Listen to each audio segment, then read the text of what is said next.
کەسێکی ئەهلی سوننا هەموو غەمی ئەو گەورەترین هەوڵی ئەو بۆ چییە؟ خەڵک فێری تەوحیدکە، خەڵک ببستێتەوە بەخوای گەورە بەس، خەڵکینە بەس مەربوطن بەخوا، با دڵتان متعلق و پەیوەست بێ بە ئەڵڵا و بەس، فێری تەنها خواپەرستی بن، دەست بە شەریعەتی خوا بگرن، ئەوە گەورەترین ئاوات. ئەگەر کەسێک لە گۆڕپەرستی و شەخصپەرستی و تاغوتپەرستی و بتپەرستی ڕزگاری بێبێتە سەر تەنها خواپەرستی، گەورەترین دڵخۆشیە بۆ ئێمە. ئەی هەوڵی بانکوازەکانی تر چییە؟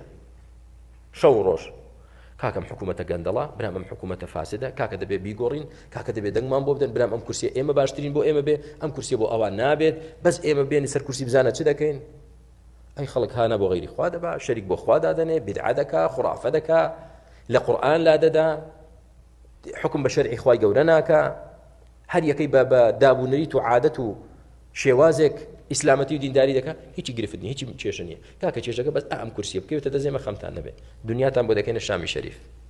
ئێ وەڵڵا پێغەمبەران بۆ نەهاتن، بەڵێ دەبێ گرنگی بدرێ بە قوتی خەڵک، ئەرزاقی خەڵک، موچەی خەڵک، ژیانی خەڵک، هەمووی زەڕوڕە، هەمووی گرنگە، بەڵام لە هەمووی گرنگتر کە ئەو موچەودا هەموو شتەکان پەیوەندی بەوەیە خەڵک فێری تەنها خواپەرستی بکرێ و خەڵک پابەندی قورئان و دینی خوا بێ، ئەنجا بزانە چۆن خوا بەرەکەت دەخاتە ژیانمانەوە، ماڵمانەوە، حاڵمانەوە، وڵاتمانەوە.